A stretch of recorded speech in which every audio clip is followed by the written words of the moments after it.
At 68, Harold Whitman believed life had already said its final word to him. Every morning he sat on the same wooden bench in Maplewood Park, coffee cooling in his hands, watching joggers half his age complain about being tired. He wasn't angry. He wasn't bitter. He was just finished. That's what he told himself. Finished with surprises. Finished with hope. Finished with love. 3 years earlier, his wife of 42 years, Eleanor, had passed away quietly in her sleep. No dramatic goodbye. No final words. Just an empty side of the bed and a silence that never fully left the house. Harold learned how loud loneliness could be. The kind that followed you from room to room. The kind that sat with you at dinner. The kind that asked questions late at night when sleep refused to come. Across town, 70-year-old Margaret Lewis had her own quiet routine. Every Tuesday afternoon, she volunteered at the local library, organizing donated books no one seemed to want. Romance novels, self-help guides, old cookbooks with handwritten notes in the margins. Margaret loved those notes. Proof that someone once cared enough to leave a piece of themselves behind. Margaret had been alone for a long time. Her husband left when their daughter was 6, chasing a younger woman and a different life. He sent birthday cards for a few years. Then nothing. Margaret learned to be strong because she had no other choice. She worked 2 jobs, raised her daughter, and told herself she didn't need love to survive. And she was right. She survived. But surviving isn't the same as living. Their paths crossed on a rainy Thursday neither of them expected to matter. Harold had gone to the library only because the park was flooded and his bench was soaked. Margaret noticed him immediately, not because he was handsome but because he looked lost in a way she recognized.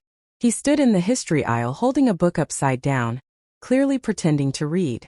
"You know," she said gently, "that book makes more sense the other way around." Harold blinked, embarrassed, then laughed. A soft, surprised sound he hadn't made in a long time. "Guess that explains a lot." They talked for 5 minutes. About rain. About books they never finished. About how libraries smelled like childhood. When Harold left, he felt something unfamiliar in his chest. Not happiness. Not excitement. Something quieter. Something like curiosity. They began to see each other often after that. Not intentionally. Just often. Harold started choosing the library over the park. Margaret found reasons to be in the front more. Their conversations grew longer. They talked about favorite movies, embarrassing moments, and eventually the things that hurt. Harold told her about Eleanor. About the guilt of still being alive.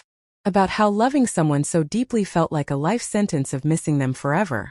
Margaret listened without interrupting. When he finished, she simply said, "Loving deeply doesn't end when someone leaves. It changes shape." Margaret shared her own story. About abandonment. About learning not to expect too much. About how trusting again felt like handing someone a loaded gun and hoping they wouldn't pull the trigger. Neither of them said the word love. Not even once. The first challenge came quietly like most real ones do. Harold's daughter, Susan, noticed the change in him before he said anything. He smiled more. He shaved more often. He stopped wearing the same sweater every day.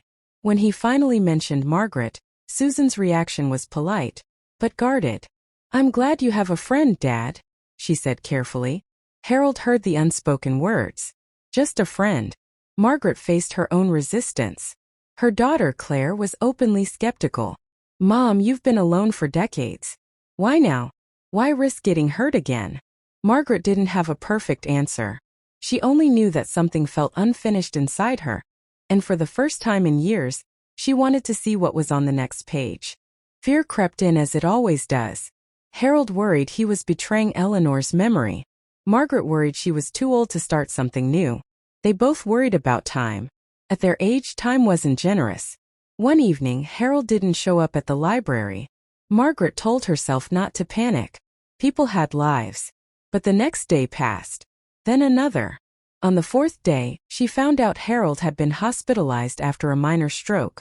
Nothing life-threatening, but enough to scare him back into old habits. When Margaret visited, Harold avoided her eyes. "I think this was a mistake," he said quietly. "Getting close. Letting myself want something again." Margaret felt the familiar sting of rejection.